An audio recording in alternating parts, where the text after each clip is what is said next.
Use your head, sidestep the trap, snake through the chaos with a smooth noodle map.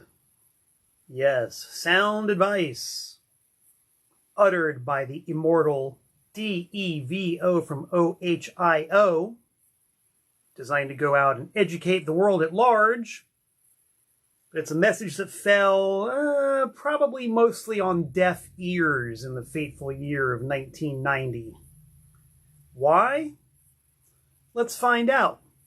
Let's investigate the topic of Devo, the Enigma years, right here on Tent Talks Tunes, featuring your host and mine, Malcolm Tent, from North Carolina.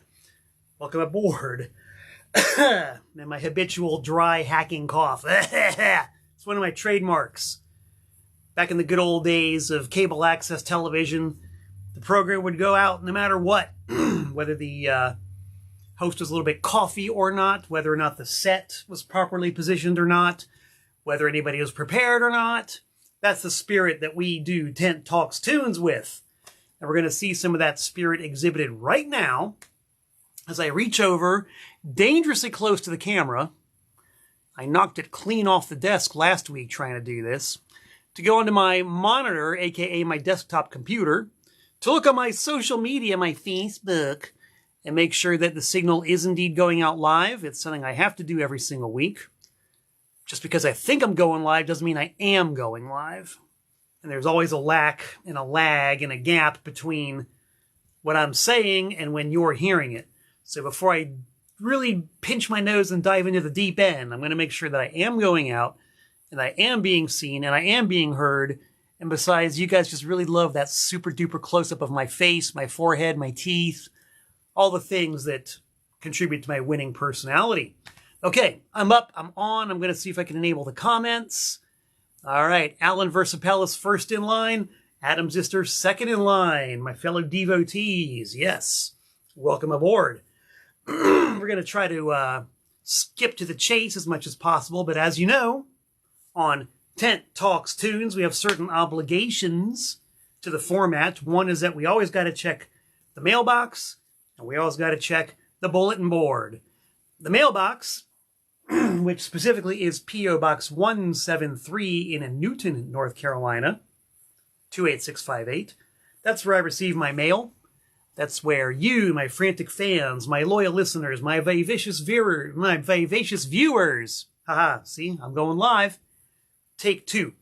My frantic fans, my loyal listeners, my vivacious viewers. That's where you like to send me stuff and where I like to receive the stuff and open it live on Tent Talks Tunes for everybody's entertainment pleasure, and also for trading and swapping and cross-pollinating our respective collections. It happens by mail. Nothing in the mailbox this week, so that takes care of the mailbox, unless you want to write that down for future reference. Then we got the bulletin board. The bulletin board, which usually has a couple of items of interest on it, and this week we have not one, not two, but three items of interest coming up in this thing that we like to call the future. Future item number one, November 15th of this year. Man, I got to say it again. I don't know what it is about the North Carolina air, but it dries my lungs out right here. I've had this low-grade dry cough for the last couple of weeks, and I don't know what's causing it. But the good news is I have a doctor's appointment on Friday, so if it's anything drastic, I promise I'll keep it to myself. Meanwhile, please bear with me. November 15th, the Danbury Record and CD Expo, hosted by yours truly and my cohorts in record retailing, Noise in the Attic. We do it twice a year. We do it in the spring. We do it in the autumn. And guess what? Autumn is nigh upon us. So the Danbury Record and CD Expo Autumn Edition is happening November 15th at VFW Hall number 149 on Byron Street in Danbury. What is the Record Expo? It is a room full of music dealers selling records, tapes, CDs, memorabilia, things related to music, maybe even some things not related to music. You just never know. You pays your money, You get your admission and you just get your brows on. And from my experience going to record shows for the last, 47 years or so, or was that 37? It tends to blend after a while. Went to my first ever one in 1980. So, okay, 45. 45 years of going to record shows. I got to tell you, it takes a lot of work to walk out of one of them empty-handed. It really does. So I'm looking forward to having 3 great big banquet tables full of awesome stuff to purvey to anybody who cares to attend. There will be many, many other dealers there, and I predict good times and happy record collecting for all. So November 15th, I'm making the trip. Hopefully you will too. Soon thereafter, we have December. We have not 1, but 2 stellar anti-scene gigs coming up. Friday, December 5th, at Reggie's in Wilmington. Not only is it these 4 hairy fellows, me being one of them, it's Kelsey Ray Copeland. How does she bill herself? I saw a little blurb about it on this other flyer. The Tennessee Weeper, and that's a very apt description. If you like your slow-burning, traditional country western string music sung by a female with the voice of an angel, Kelsey Ray Copeland is your woman, and her band is your band. A highly unlikely pairing, you would say, for a bunch of brutes like Anti-Scene. But you know what? We specialize in highly unlikely pairings. We play with who we like to play with. And we found that our fans generally are kind of cut from the same cloth as we are. So I predict another good time. December 5th at Reggie's in Wilmington. We did have our pals, the Street Clones, on the bill, but they had to cancel due to unforeseen circumstances. And I was given the name of the new band who's on the bill. I, of course, didn't print it out, so I forgot. I'll clue you in later, promise. It's going to be a great night. And you know it's going to be another great night? The next night, December 6th, at the Milestone in Charlotte, North Carolina, hometown of the boys from Brutalsville, Anti-Scene. It's us, and once again, the Tennessee Weeper, Kelsey Ray Copeland, and filling in for the Street Clones, a very worthy act, Jason Moss and the Hosses.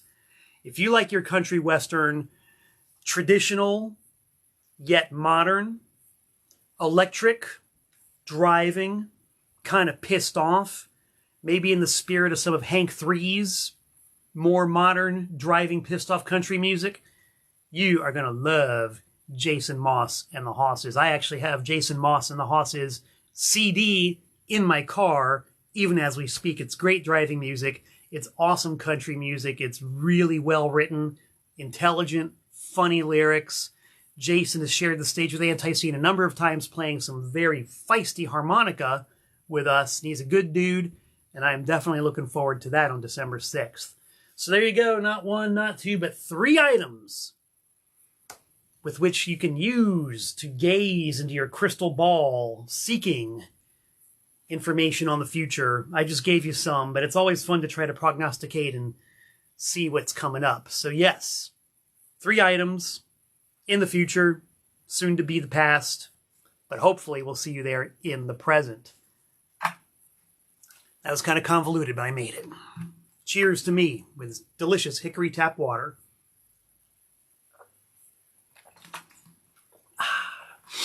And to answer many queries I've gotten on the subject, yes, I will be refilling many, many, many 1-gallon jugs of water with authentic Danbury tap.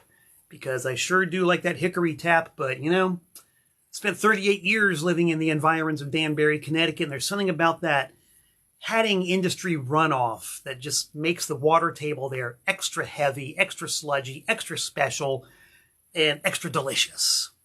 So, yes, Danbury tap will be back in effect for at least a while after I do the Danbury Record and CD Expo.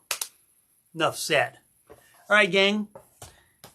We've done our prognostication. What do you say we look back in anger and do some Tent Talks tunes devoted to the subject of Devo, the Enigma years. Oh, yes. Yes, yes, yes. As I said in my blurb earlier today, this is an era of Devo that habitually gets overlooked. There is, as you guys may know, a fairly new Devo documentary. It's been on Netflix and maybe some other streaming platforms. And it's a pretty good telling of the official story. But as such, the official story does not like to acknowledge the Enigma years. The years approximately between 1987 and 1991 when Devo were signed to the record label Enigma. It was a very unpleasant time for Devo, both personally and professionally. And, you know, as such, you can't really blame them for maybe wanting to sweep it under the rug. But there are people, such as myself, and other people I know, who are very fond of the music that was produced during the Enigma years. And in fact, this entire episode of Tent Talks Tunes was inspired by a dinner date that I had recently with TPOS recording artist. That's my label, by the way. TPOS recording artist, Pissy Chrissy, who I made a Devo fan of. And she specifically wanted to hear the album Total Devo, which is the first of the Enigma years albums. And we're just playing it. You know, she's in the kitchen cooking. I'm bopping around doing whatever I'm doing. And she's loving the album. You know, we're talking about a freshly minted Devo fan who has no preconceived notions of what Devo should be or shouldn't be or could be or wouldn't be. She's just listening to this album on its merits and really, really enjoying it. And that's powerful stuff, you know. That's being able to listen to the music and accept it just for what it is. The music, the lyrics, the production, everything. And your average layperson is perfectly capable of enjoying Total Devo. And it really kind of made me look at it through some fresh new eyes and some fresh new ears. And it made me think about a long-standing opinion I've had about Total Devo. Total Devo is not a bad album at all. It's just not necessarily a great Devo record. I've said for a long time that if there was some other band name on the front cover of that album, such as, I don't know, the Skipping Flippies or the Happy Hungarians or, you know, the Dance Floor Techno Movers or something, any name other than Devo, it would probably be highly regarded as a really well done post-new wave album. But since it had the word Devo on the front cover and a picture of the five Spud Boys, there were certain expectations as to what it should sound like and what the lyrics should be about and how it should be produced and how it should live up to the legacy and the name of Devo.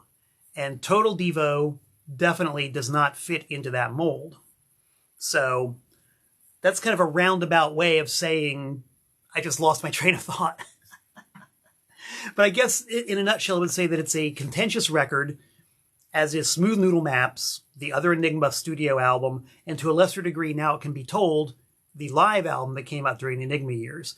So I'm going to talk about these three albums and some of the background for their release and recording and the context of those times, and the fact that I used to own a brick and mortar record store in Danbury, Connecticut, oddly enough, called Trash American Style.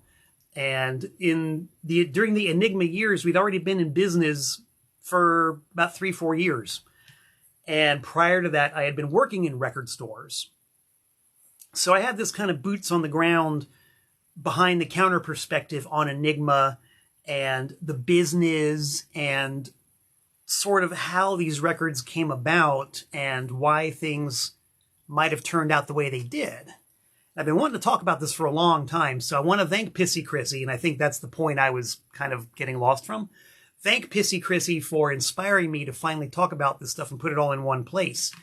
And I absolutely do welcome comments, as I always do on Tent Talks Tunes, for people who might know about this time period or just have opinions on it. Leave a comment, and I will definitely check it out. I found that with my new platform here, it's really difficult to see comments live as they come on. So I'm just going to kind of not bother with the comments tonight and check them out later after I sign off. take a deep swig of hickory tap and get going.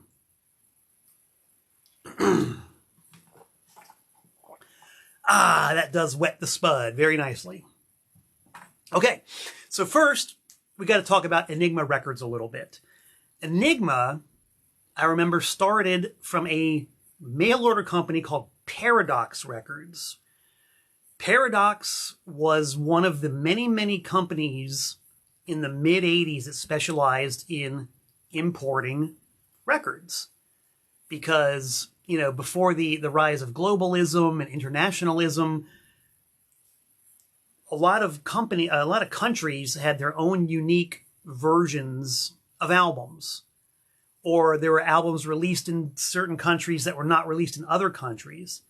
And you know, it still goes on to this very day, but I would venture to say that back then it was a lot more defined and a lot more drastic and a lot more dramatic than it is today.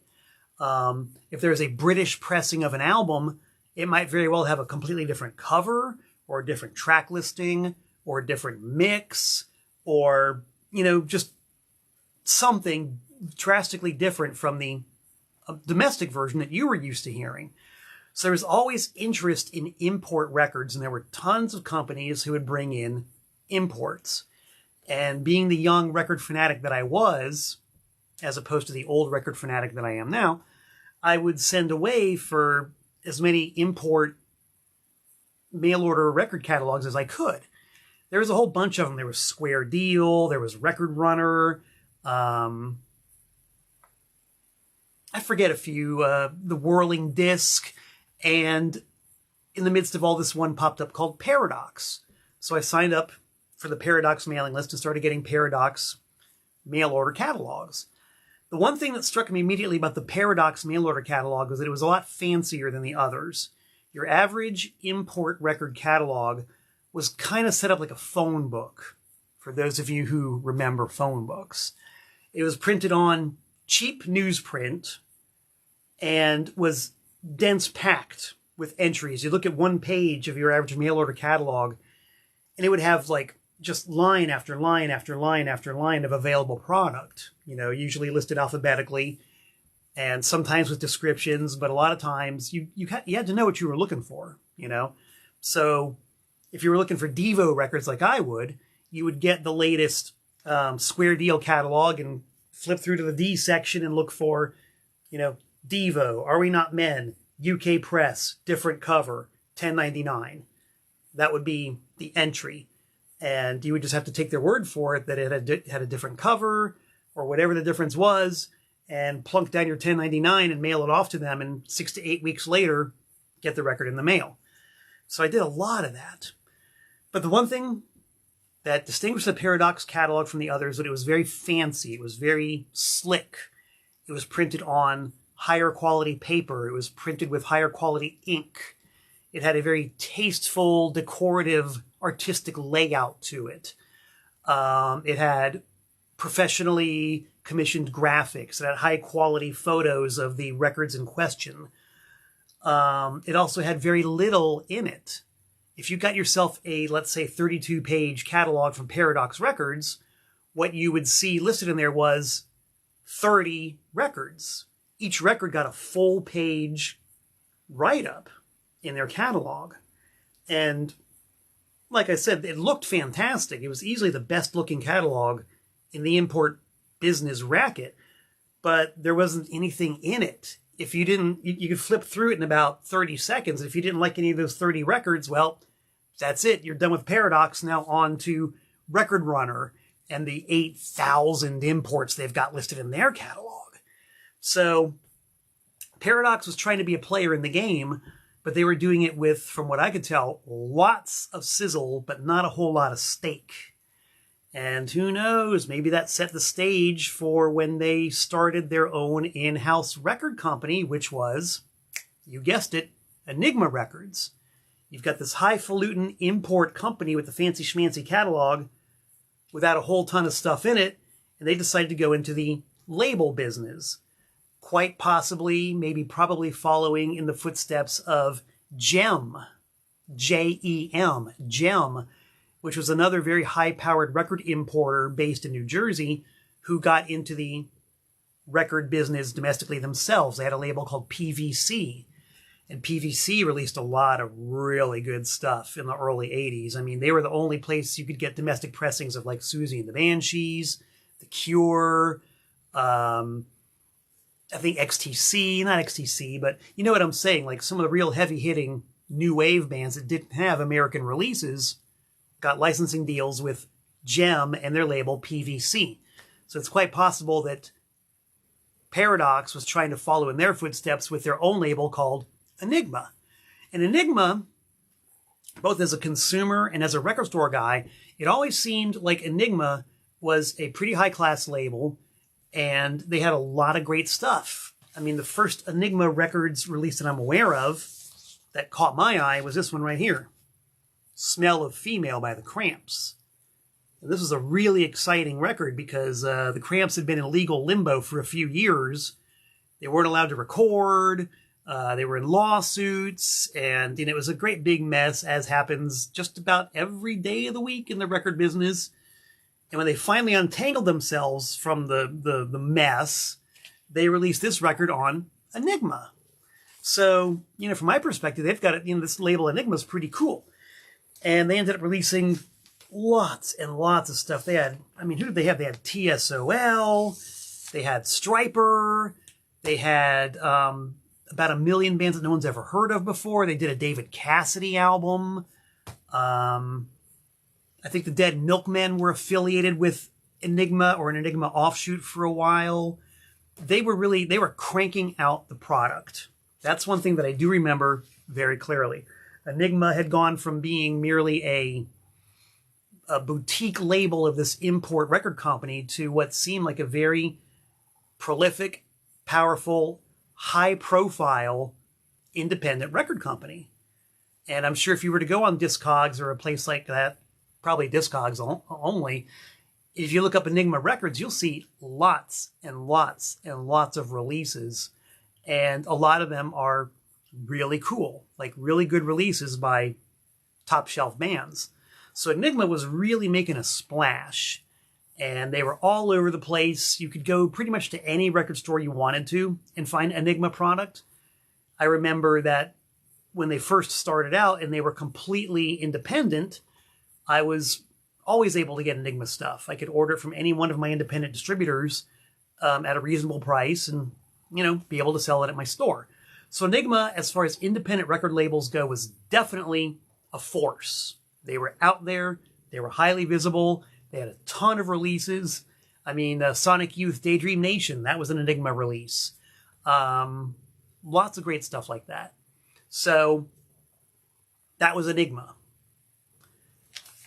Now let's talk about Devo. Now Devo, as we're getting into the years 1987 to 1991, were definitely on a bit of a downslide. They had peaked commercially in 1980 with, of course, Freedom of Choice and Whip It. And, New Traditionalists, the record after that, didn't quite hit the marketplace with the same force. It was still a successful record, but not as much. Excuse me. And then after that, Oh No, It's Devo came out in 1982. And kind of the same deal. It was sort of like diminishing returns. It just wasn't as successful as New Traditionalists. They toured for it, and I remember very clearly that there just wasn't as much of a buzz about the tour for Oh No, It's Devo as there had been for New Traditionalists and there had been for Freedom of Choice. They were still out there and still playing shows to, apparently good, healthy audiences, but the buzz wasn't there.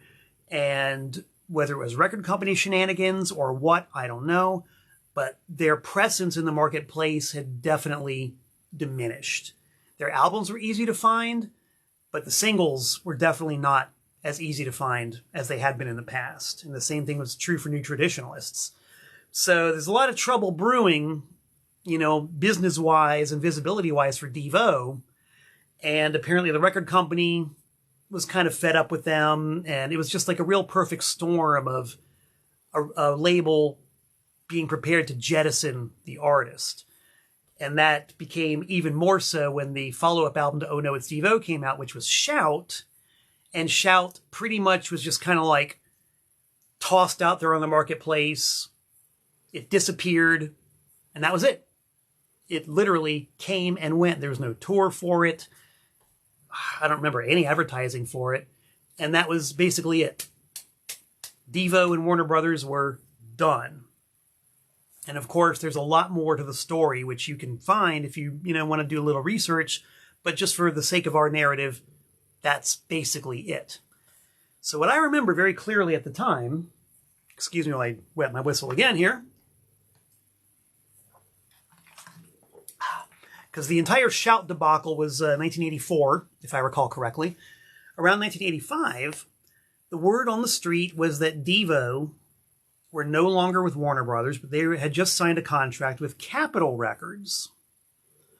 Now, of course, this was 1985. We're talking about 40 years ago. I was working at Open Books and Records in North Miami Beach, Florida, one of the great record stores of all time. And so, of course, we got Billboard magazine, College Music Journal, various trade publications. There's always industry publications afoot. And I remember very clearly reading somewhere that Devo had signed with Capitol Records. I thought, well, okay, that's interesting. We'll see what Capitol does with them. Sure enough, sometime after that, this album comes out. The 9.5 Weeks soundtrack on Capitol Records. And sure enough, Devo have a song on it. They've got a song called Bread and Butter on here. So, all right, Devo have signed with Capitol, and the product placement has already begun. Capitol recording artist gets a track on a Capitol distributed soundtrack album. Bog standard record label marketing. Something I didn't know about until fairly recently was that Devo also had heavy involvement with another Capitol Records artist called, ironically enough, the Boogie Boys. Not Boogie Boy as in Devo's Boogie Boy, spelled with a J-I, but the Boogie Boys, as in B-O-O-G-I, boys. The Boogie Boys. They were a Capitol signed rap duo. They had a video called, what's it called? You Ain't Fresh. Let's see, I was actually looking at it earlier, doing some research on this. Boogie Boys, You Ain't Fresh. And wouldn't you know it, Devo have got their fingerprints all over this video. Mark Mothersbaugh makes a cameo. Boogie Boy makes a cameo. The lighting is all that sickly lime green color that Devo loves so much. And doubtless, one of the models in the video shoot, you can very briefly see she's wearing a Devo New Traditionalists shirt. It's like lots of inside Devo references on this hip-hop video produced for Capitol Records, for a Capitol Records artist. Okay, so there you go. More music industry marketing and positioning. Devo are signed to Capitol. They're on a Capitol Records soundtrack.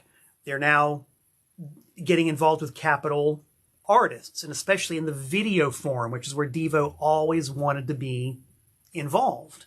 So it seems like Capitol is actually giving Devo a push, giving them projects to work on, and there's also a contract that started making the rounds on the internet a few years ago from a British promoter. The contract specifically mentions that Devo had been signed to play in England in late 1985, but Devo's new record company, who they had just signed a contract with, didn't want Devo touring until Devo had a new album out. This is late 1985. They don't say Capitol Records by name, but it fits in with the entire narrative. The announcement that Devo had signed to Capitol, all this work that Devo is doing with Capitol in the film division, with the soundtrack album, with the video for the Boogie Boys, and now they had to cancel a UK tour because the record company wants a brand new album. Okay, seems like everything's sort of going along according to plan, but then that was it. There was total radio silence after that. There was no album on Capitol. There were no further video productions on Capitol that I know of. There was certainly no more soundtrack work on Capitol albums from Devo. They just went totally silent, completely disappeared for a couple of years. Very, shall we say, enigmatic.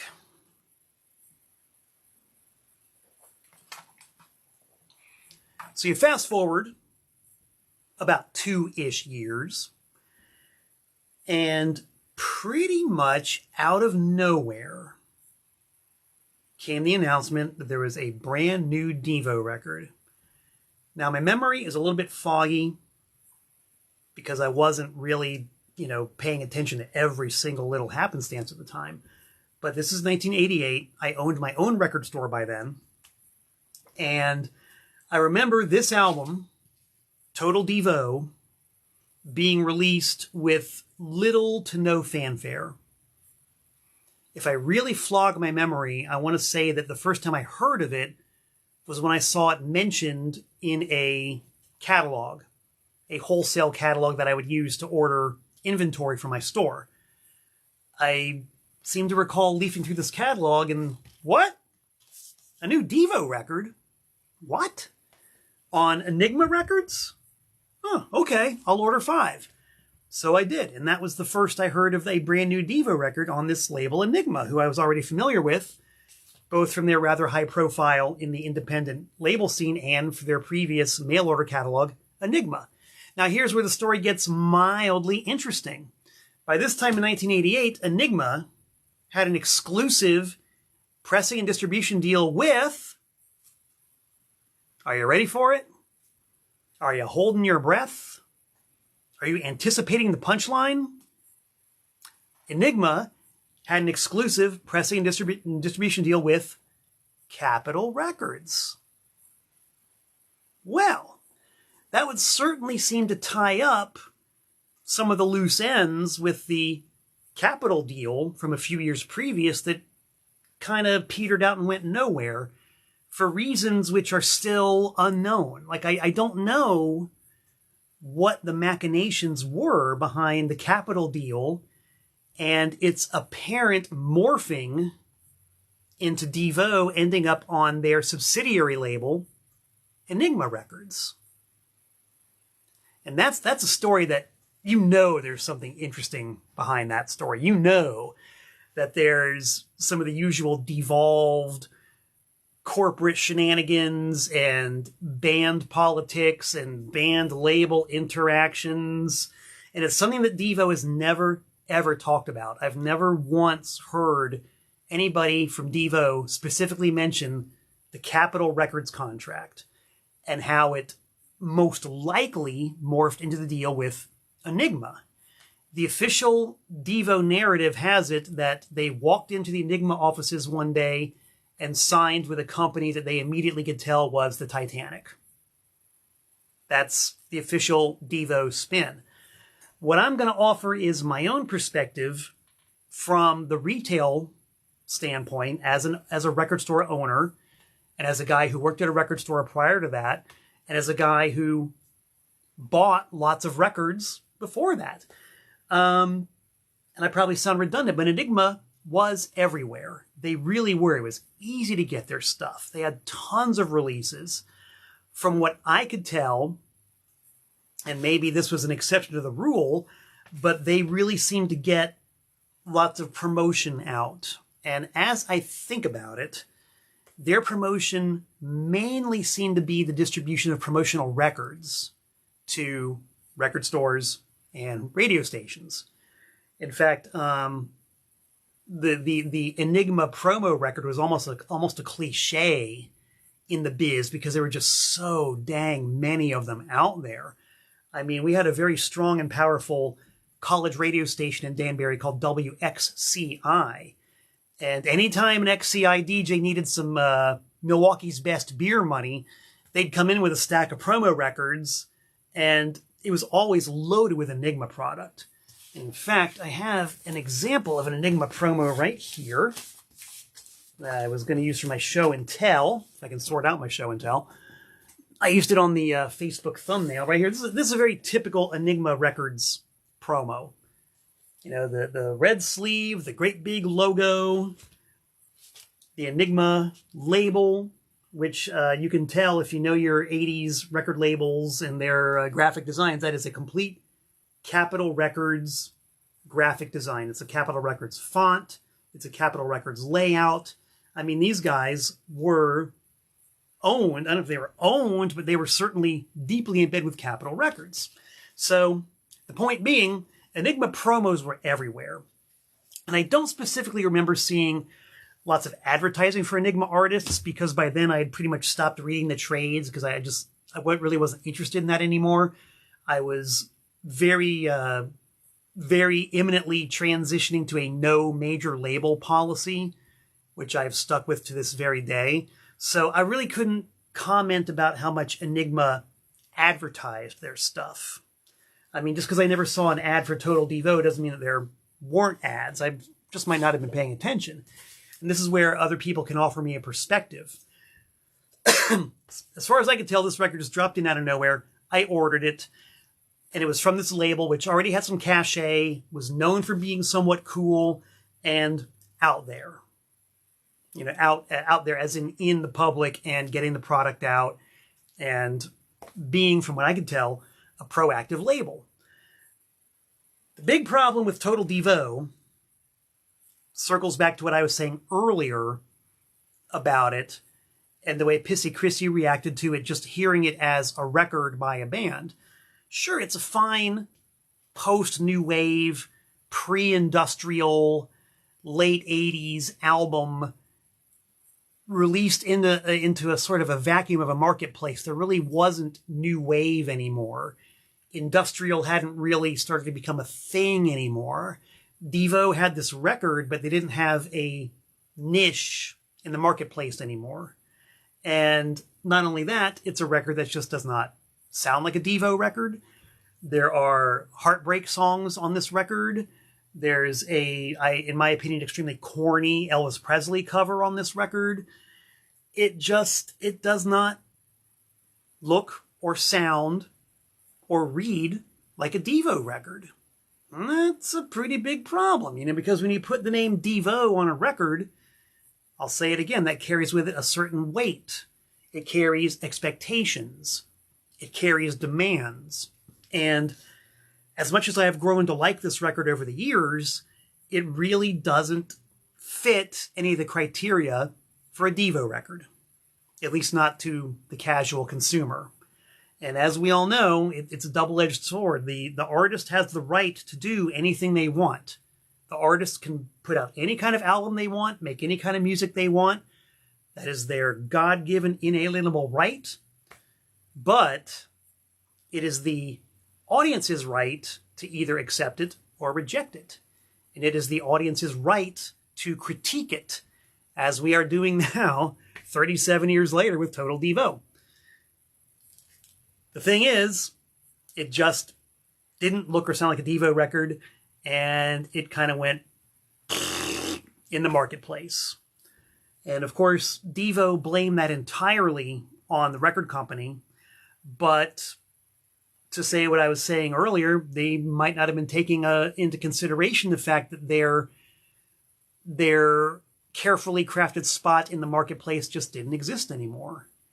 And of course, there is a possibility that Enigma didn't promote it correctly, and that they didn't have any stroke with MTV and weren't able to get the Disco Dancer video played. All kinds of factors. But just looking at it from my perspective, with the boots on the ground from behind the counter at the record store, it was just kind of dumped on the marketplace.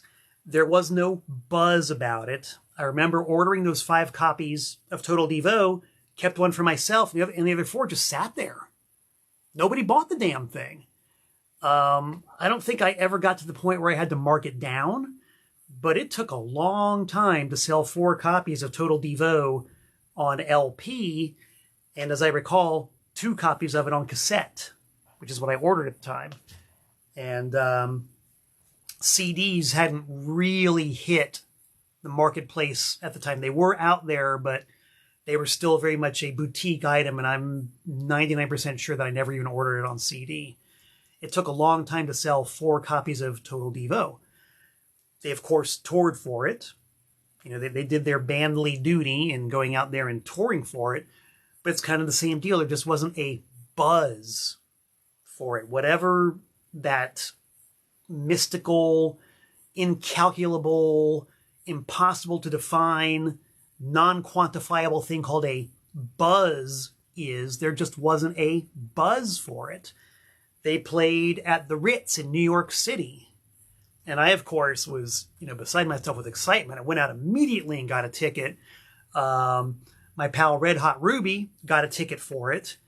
And then that was it. I couldn't find anybody else who was interested in going to see Devo in 1988 at a comparatively small venue. I think the Ritz might have held 1,000 on a good day. Couldn't say exactly, but it was not an amphitheater or a coliseum or, even a large theater. It was a club. Devo playing a club. And God dang it, I just couldn't get anybody to buy the record, and I couldn't get anyone to go to the show with me except for one person. So that's just kind of what the climate was like at the time. That's what the milieu was like at the time when Devo were trying to make their big comeback. Now, of course, there was a live album that resulted from the Total Devo tour, the Now It Can Be Told album. And this is another bone of contention, as all of the records from Devo's Enigma years are. A big bone of contention. Before we dissect the bone, we're going to have a sip of Walter. And after taking the sip, I can't help myself. I got to reach over here and click my monitor. This is live on Facebook. If you guys are watching this on the YouTube rerun, this isn't going to make any sense to you, or you're going to hear about this in the slightest bit. I'm just curious to see how the comments are. Oh yeah, a lot of comments. See, I can't see the comments live, but you guys are commenting, and I will check them out.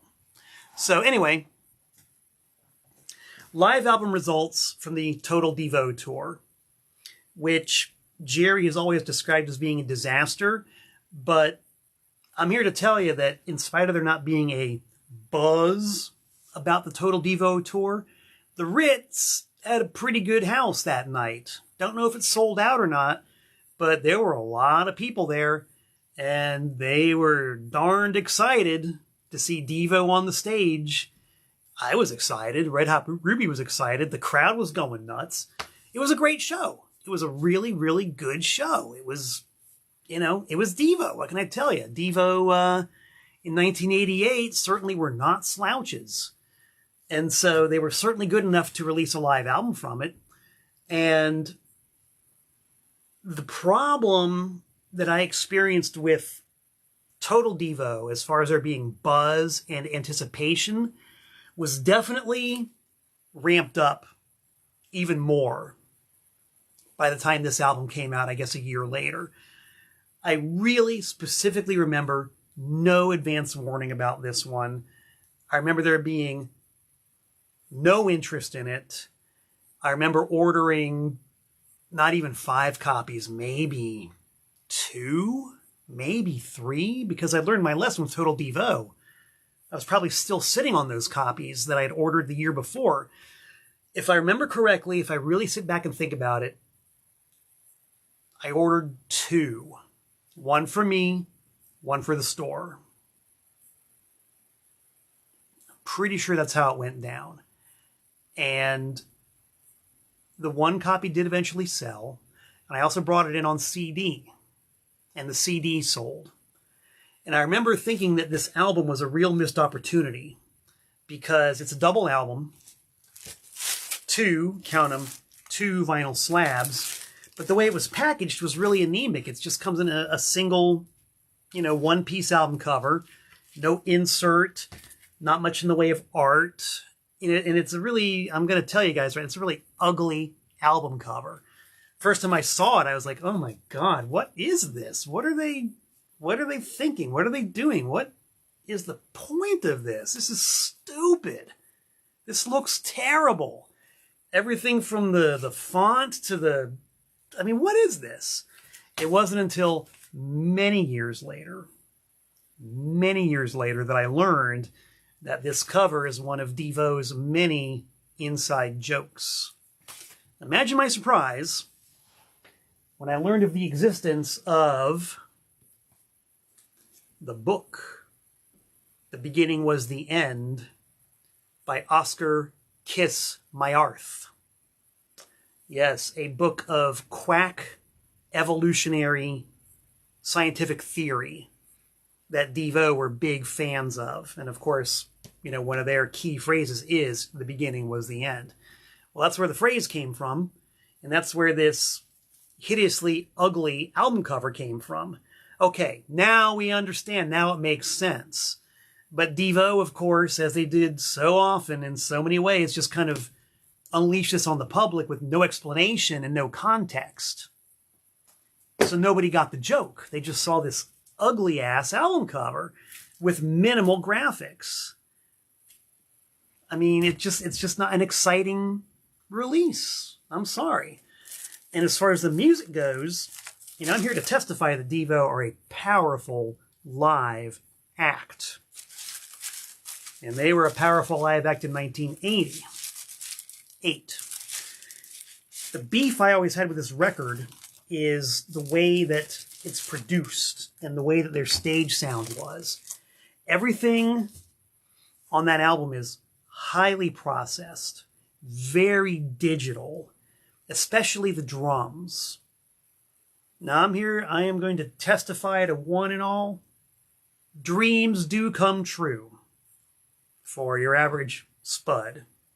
The drummer on all three of these Enigma records, which I'm talking about today, is a guy named David Kendrick. David Kendrick I first became aware of because of his work with Sparks. He drummed on their absolutely immortal Womp That Sucker album and their maybe even more immortal album, Angst in My Pants. He was also on Pulling Rabbits Out of a Hat, which had a really cool song on it called With All My Might. He was on Sparks in Outer Space, which had the song Cool Places, which was a massive MTV hit. We already knew about David Kendrick. So after his tenure with Sparks, he joined Devo. All right, pretty cool. I've gotten to play with the guy. I said, you know, getting back to what I said about dreams coming true, I've played with the guy. And standing in front of his drum kit is like standing in front of a bomb going off. That dude, he's a scrawny little guy like me. You know, extra lean, I think would be his category.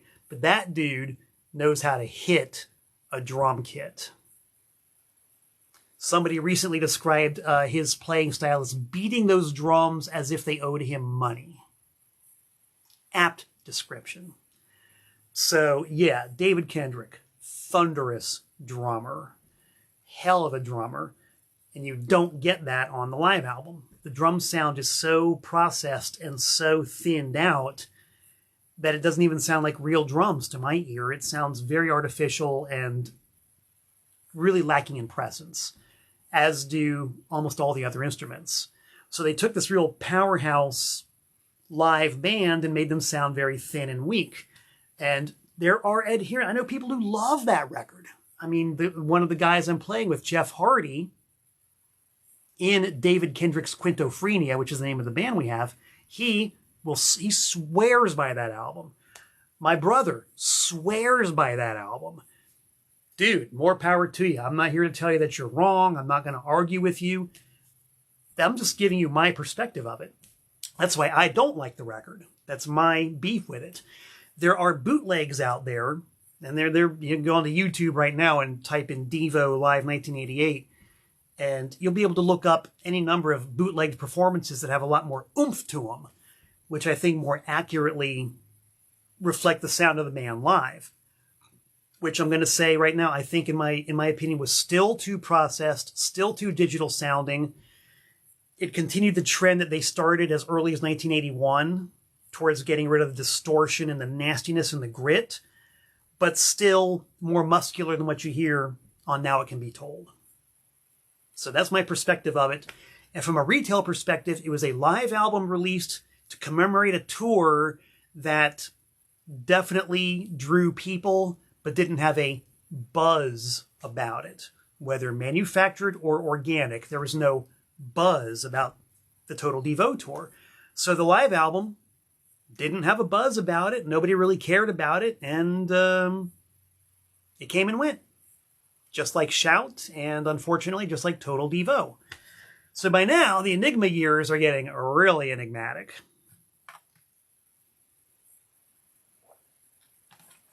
Fast forward a year later, and this time I actually had some advance warning that there was going to be a new Devo record.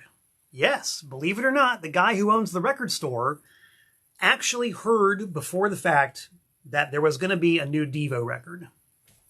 How did I hear about it?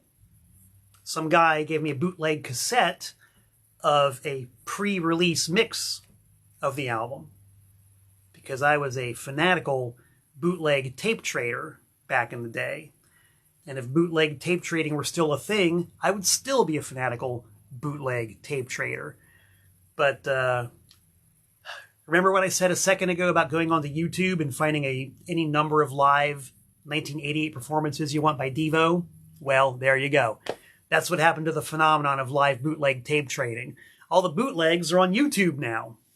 You don't have to go searching them out. All you got to do is type in a few letters and a couple of digits, and there they are. You can get probably every single live performance from a band or an era that you ever wanted. But I digress. I'm very good at digressing, if you hadn't noticed yet. Love to digress. Constant digression. It wasn't due to any efforts by Enigma to advertise the record. It's because somebody got a hold of an advance cassette of it and copied it for me and and mailed it to me. That's how I found out about Smooth Noodle Maps.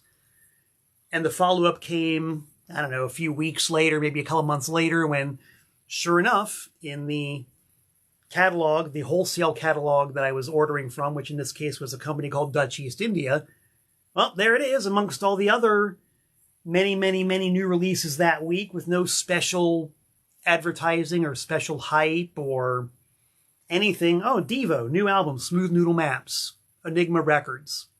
Well, I guess I'll try to order a couple. By that time, the record was only available domestically on CD and cassette.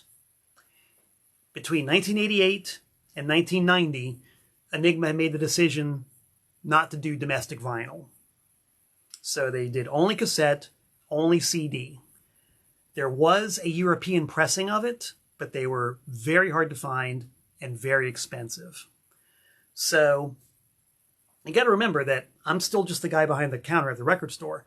I'm not aware of any perceived or alleged difficulties with Enigma, as a business entity. As far as I can tell, everything's dory hunky. They did a David Cassidy record. They did an Al Stewart record. They did whatever. They were still cranking out the product. The problem, as far as I could see, was that Devo was simply one of 1,000 new releases they had out. There wasn't anything special allocated to Devo. They were just another release for just another independent record company. As big as they might have been, they were still an independent record company with a manufacturing distribution deal with a major label. They were not a major label. They were still an independent, even if they were in bed with Capitol. And Devo, by this time, was just another release on this label. No big deal. So, kind of the same deal. I ordered a few, one for myself. Try to remember it was so long ago. I think it was kind of the same thing as before, like one cassette and one CD for myself, one cassette, one CD for the store, and they did eventually sell. Now I remember at the time thinking that this was not the best album cover that Devo had ever done. Even then, in the early days of computer-generated imagery and graphics, it didn't look that great. I didn't think this was a very good album cover. And the name Smooth Noodle Maps, like, what is a smooth noodle map? What does this mean? I don't get it. I don't like the way this sounds. It doesn't look that great. I don't know what a smooth noodle map is. I don't know if I care. So it kind of had a couple of strikes against it right from the get-go. The irony being that this is by far my favorite album of the Enigma era. And not only that, one of my favorite Devo albums of all, period. I love this album. Top 5 Devo album, no matter what day of the week you ask me. Maybe even top 3 if you catch me on a particularly good day. This album really rules. This totally picks up the ball that they dropped with Total Devo. The lyrics are more Devo-centric and more Devo-philosophical. No heartbreak songs, no love songs. The music's got more drive and more punch to it. It's got more, unconventional arrangements to it. It sounds much more like a Devo record would sound like if you want to hear a Devo record. Kind of the same deal as what I said earlier. I have a CD of this album that lives permanently in my car. I can pop this in anytime I want. When I'm driving to Danbury next week, I will most likely be listening to Smooth Noodle Maps at some point on my trip because it's one of the best driving albums I've ever heard of. There's not a bad song on this record. Not a bad song. It kills. I love this album. But, yeah, Enigma's presence in the marketplace is seeming to leave a lot to be desired. No vinyl, and this was like the very, very beginning of the major labels' war on vinyl. And as I say that, I kind of have a suspicion that maybe that's why Enigma did not press vinyl, because they were a Capitol subsidiary, and the word from Capitol was no more vinyl. We don't care if anybody wants it. We're just not going to make it anymore because it's just not as profitable. Yeah, we know. Vinyl's profitable. People want it. But it's not as profitable as CDs or cassettes. So we're just going to stop making them. And as far as those people who want them, let them buy the imports. We don't give a shit. I'm really starting to think that, now that I think about it. Probably a pretty good explanation as to why Enigma didn't even bother pressing vinyl. Thank you, Capitol. No tour in the US. That certainly didn't help things. They did tour Europe. Didn't mean anything to us in the US. And once again, Smooth Noodle Maps just came and went. There was no buzz. I'm not aware of any advertising. Like I mentioned before, it was just one line item in a long, long page of line items about upcoming releases. No vinyl. That was it. At least not till later. Much later after the fact, there was a vinyl pressing of it, but not even on Enigma proper, but on, what do they even call this stupid label? If I can read it. Dutch East Wax. They did a pressing of 1,000 copies. 1,000 from a band that had already gone gold and platinum. Dutch East India, and this is the only release I'm aware of on Dutch East Wax, did a one-time pressing on red vinyl, only available to stores who dealt direct with Dutch East India. So I, of course, ordered a few. I ordered a few of this. I remember that. You can see it's got the super-duper bombastic marketing on the front. Yeah, see that? Colored vinyl. Pretty cool, huh? Yeah. Still says Enigma on the back, but that very low-rent label I just showed you does indeed say Dutch East Wax. 1,000 printed, and if my experiences with Dutch East India are accurate, Devo didn't get paid for them. And as a matter of fact, a large chunk of the pressing of that album went into the cutout catalog. And I don't know if that's when Dutch East folded, because they did go out of business after a while, thankfully, or if Dutch East just said, screw it, we're going to dump them, because Enigma's already dumped them, we're going to dump them too. I know for a long time, this red vinyl pressing, along with all the Devo Enigma albums and tapes and CDs, were available in the cutout bins, cheap, real cheap. For the longest time, you could purchase sealed cutouts of Now Can Be Told for $1.25 each through Scorpio Music Distributors in New Jersey. And those albums were in the Scorpio catalog for a long time. Long time. I'd order one every now and again and, you know, reorder when they finally sold, but it was not a hot item. And so then, sometime after Smooth Noodle Maps came out, Enigma ceased to exist. There was no big, as far as I can remember, no big announcement, no press release. They just kind of stopped. And here's how I heard about it. This is where it also gets kind of interesting. I heard about it through, and I'm trying to remember once again the exact circumstances. It might have been through, no, it wasn't through an Enigma sales rep, because I didn't have an Enigma sales rep. It was from somebody in California who I knew through Devo fan circles, but who also worked somewhere in the record industry. And I'm sorry I can't give you better details than that right now. I've tried to remember who the guy was, what label he worked for. But I knew him through the biz. He was a Devo fan. He called up and said, hey man, Enigma just threw all of their holdings in the dumpster. And I just went over there and I got a huge box of these Devo Frisbees. You want some? I said, yeah, I'd love some. He said, all right, yeah, man, I'll send you some. And I also got some of those weird white vests that they wore on the New Traditionalists album or something like that. I could send you one of those too. I was like, please, please.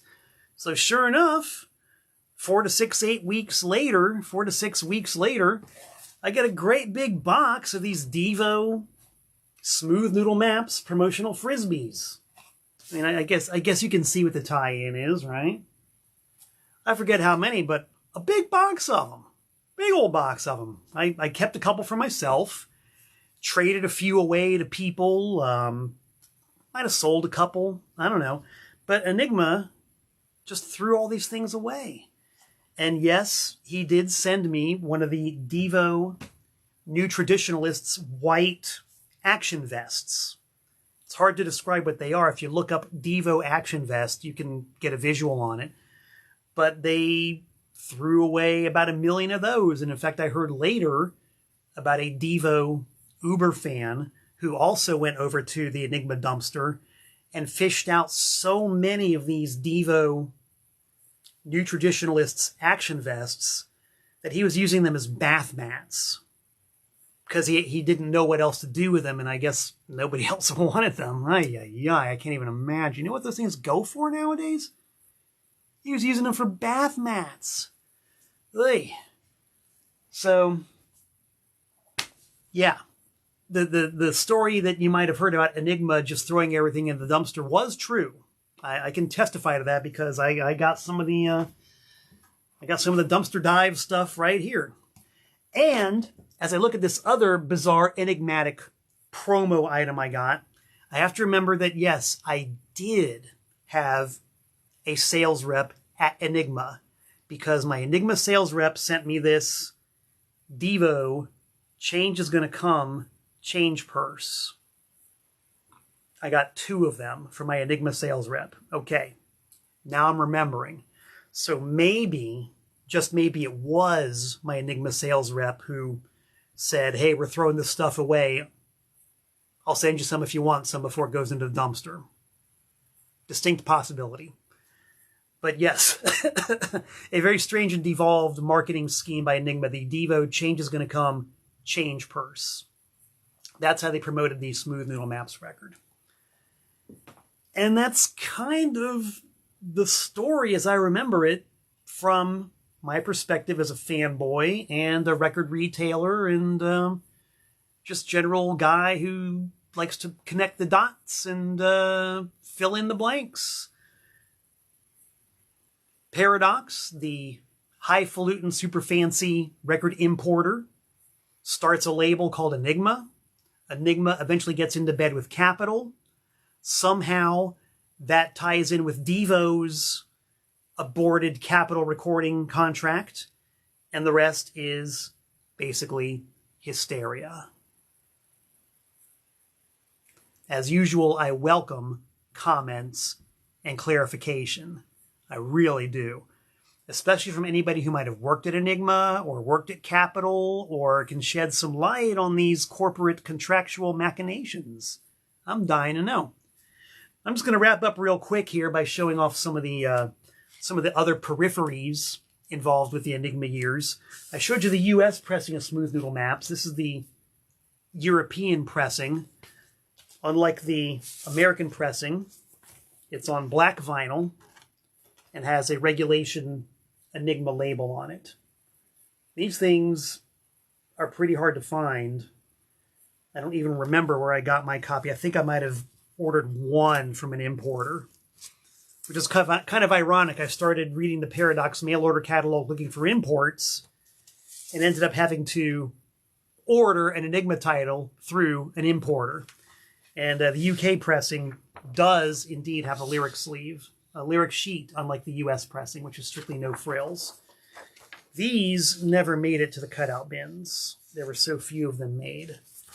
And I think I did mention that Enigma did do a US pressing of Smooth Noodle Maps, but only as a promo. And this ties into what I was saying earlier about promos being a staple of the college radio DJ's beer money budget. Enigma was always very good about blanketing the radio stations and the stores with promos, even this late stage of the game doing vinyl.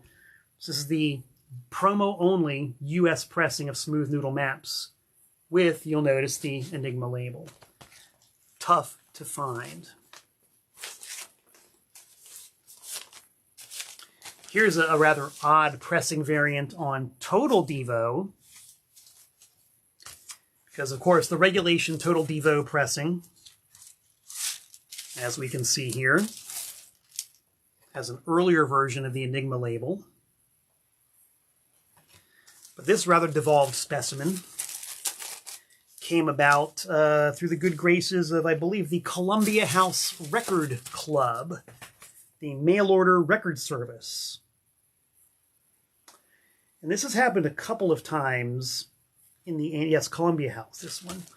A couple of times in the annals of record club history where the record club would run out of labels when they were manufacturing the albums and just kind of throw whatever they had on hand that was at least somewhat related to the release in question and just keep on pressing. And in this case, they took not just Enigma, but Enigma Metal Blade labels, because Enigma did have a deal with the very important, and I don't mean that facetiously, I mean seriously, very important U.S. metal label, Metal Blade. So they ran out of regular Enigma labels and just threw a bunch of Metal Blade labels in the hopper and pressed up some Devo records for the record club. Very weird, also quite hard to find.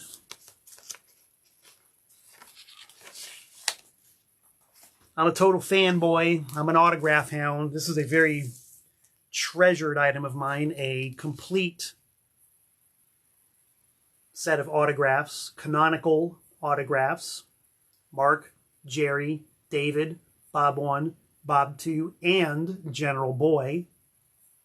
Yes, full set of autographs. Bob 2 is no longer with us, so this is never going to happen again.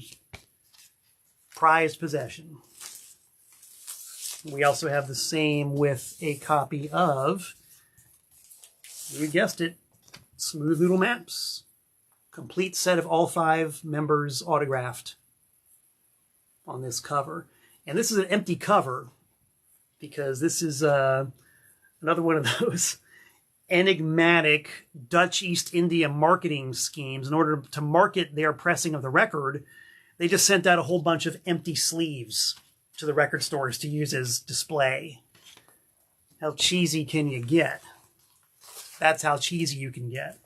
Empty record covers. So I've got an autographed cover, but it never had a record. This is actually a promo item. Go figure. Back to Smooth Noodle Maps. Here's a test pressing of it.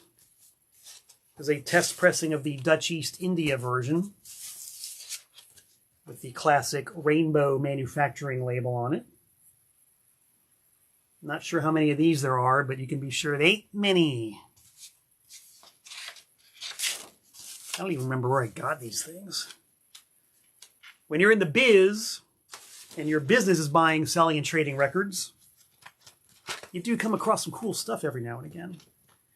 And the PS to the entire sordid tale of the Enigma years is very recent, in which the really, really excellent fan-driven, fan-run label called Futurismo Records from the UK finally did justice to the Devo catalog and did these really beautiful deluxe reissues of Smooth Noodle Maps and Total Devo. This is the Total Devo front. It's the back. You got deluxe gatefold sleeve, packed with, I mean, look at all those postcards and download code and there's a hype sticker, and you open it up and it's got, you know, really beautiful deluxe picture sleeves, fancy colored vinyl. I mean, Futurismo really went double overboard on both this one and Smooth Noodle Maps. Full-size poster. Big kudos to Futurismo for giving these albums the attention they deserve. And of course, in my opinion, especially Smooth Noodle Maps. How about this? A sheet of cut-out finger puppets of Mark, Bob 1, Bob 2, Jerry, and David. That's cool. Very reminiscent of the Club Devo marketing and some of the Devo giveaways. Another great big, huge poster for Smooth Noodle Maps. Another poster for Smooth Noodle Maps. I mean, this is just like nuts. Gatefold sleeve, colored vinyl. I think these are all out of print now. But knowing Futurismo and their devotion to the cause, I have a suspicion that they will be reissued somewhere down the line. And these things were not cheap, but I'll tell you, this is one of those rare instances where you actually get a little bit of bang for your buck. And Futurismo were good people. I see them at the devotional Devo fan gathering periodically with a table full of their stuff. Really good. So there was a bit of a happy ending with these two albums. Still no reissue of Now It Can Be Told. I don't know what's going on with that. But as we all know, all things in this crazy-ass world are possible. And the final thing I'm going to talk about is a little bit of a shill. Yes, I shared the stage with David Kendrick from those 3 Devo records. We did cut a 45 RPM record. This is a 7-inch hand-lathed record. Each one cut in real time by a real person on a lathe. Not regular pressed vinyl, but hand-cut plastic. Each one hand-cut, technically no two alike. Only 25 of these made. If you want full disclosure, this is the 3rd printing of 25 copies. That still means there are less than 75 in the entire planet that have ever been sold. If you want to help my sales average, give me a message. The Malcolm Tent Power Duo featuring David Kendrick playing 2 songs from Smooth Noodle Maps, hence the title, 2 Smooth Noodle Maps. And coming sooner or later, 10-song album by David Kendrick's Quintophrenia, featuring the man himself, me, Jeff Hardy from CD Truth, the great Poopy Necropond from Sockeye, and a host of others. It's gonna rock. So anyway, thanks guys. Thanks for tuning in. Thanks for listening to me go on and on and on and on about one of my very favorite topics in the entire universe, which is, of course, Devo. And I will be checking the comments. And I invite everybody to check out the YouTube rerun, which will be archived forever on that there, my YouTube channel. So, Lord willing and the creeks don't rise, I do hope to be back in about 167 hours' time. So until we meet again, this is Malcolm Tent saying so long from the Tar Heel State.